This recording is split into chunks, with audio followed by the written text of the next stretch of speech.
ক্ষেত্রে শুধু ফরজগুলো পড়ি, যেমন ফজরের 2 রাকাত, জোহরের 4 রাকাত, আসরের 4 রাকাত, মাগরিব 3 রাকাত, এশা 4 রাকাত এবং বিতির 3 রাকাত পড়ি, এক্ষেত্রে আমার নামাজ কি কবুল হবে?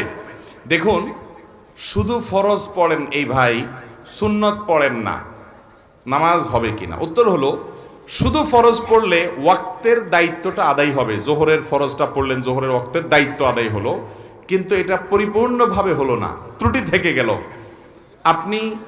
আপনি তরকারি খাইতে চাইলেন, তাহলে আপনার তরকারি খাইতে হলে সবজি লাগবে কাঁচা, পানি লাগবে, তেল লাগবে, পেঁয়াজ লাগবে, মরিচ লাগবে, লবণ লাগবে, ইত্যাদি ইত্যাদি লাগবে। এখন আপনি পানির মধ্যে কাঁচা সবজি সিদ্ধ করে রান্না করে নিয়ে আসলেন, লবণ, তেল, হলুদ কিছুই দিলেন না, তাহলে এটাকেও সবজি বলা যায়, কিন্তু এই সবজি কেউ খাবে না, আপনিও খাবেন না, ঠিক না বেঠিক? 5 ওয়াক্ত ফরজ নামাজ এটা পূর্ণতা পাওয়ার জন্য এর আগে পরে যে সুন্নত নামাজগুলো আছে সেগুলো হলো এরকম। এগুলো ছাড়া ওই নামাজটা হয়ে যাবে, ফরজ আদায় হয়ে যাবে, ওয়াক্তের ফরজ আদায় হয়ে যাবে আলহামদুলিল্লাহ, মগর আপনার নামাজটা পরিপূর্ণ হলো না। মনে রাখবেন, সুন্নত নামাজগুলো কেন, এই যে 5 ওয়াক্ত নামাজের ফজরের আগে 2 রাকাত সুন্নত আছে, জোহরের আগে 4 রাকাত, পরে 2 রাকাত আছে, মাগরিবের পরে 2 রাকাত আছে, এশার পরে 2 রাকাত আছে, এই যে সুন্নত নামাজগুলো আছে এগুলো কেন জানেন?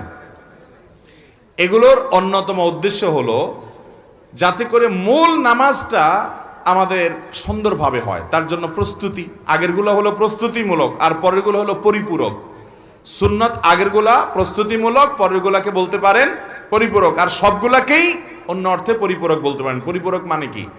ধরুন আপনি কোনো একটা সরকারি অফিসে খুব গুরুত্বপূর্ণ একটা কাজে যাচ্ছেন, এনআইডি কার্ডের ফটোকপি লাগবে, জন্ম নিবন্ধনের ফটোকপি লাগবে, খুব জরুরি একটা কাজ, আপনার বিদেশ যাওয়ার মতো ব্যাপার, ভিসার মতো ব্যাপার। আপনি ফটোকপি নিয়ে যখন যাবেন, ফটোকপি সাধারণত এনআইডি কার্ডের ফটোকপি যদি একটা লাগে, আপনি কয়টা নিয়ে যাবেন? একটাই নিবেন না 2-4টা নিবেন? বুদ্ধিমান মানুষ হলে 2-4টা সাথে নিয়ে যাবে। কেন? একটা যদি হারায় যায়, কোনো কারণে মিস হয়ে যায়, যাতে করে আমার কাজটা হয়ে যায়, হাতে রাখবে, এটা সে নিয়ে যাবে। ঠিক একইভাবে ভাইরা আমার, আপনি যখন 5 ওয়াক্ত নামাজের ফরজ নামাজ পড়বেন, কিয়ামতের ময়দানে যাবেন, আল্লাহ তাআলার কাছে দেখা গেল কোন একটা নামাজে ভেজাল ধরা পড়ছে, বাতিল হয়ে গেছে, তখন ওই সুন্নত বা নফল, অতিরিক্ত নফল নামাজ যে পড়বেন, এগুলো দিয়ে আল্লাহ তাআলা ফরজের ঘাটতি পূরণ করবেন। সেই সাথে আপনি আগে যখন সুন্নত পড়বেন, তখন মূল ফরজটা পড়তে আপনার সুবিধা হবে, মনোযোগ থাকবে।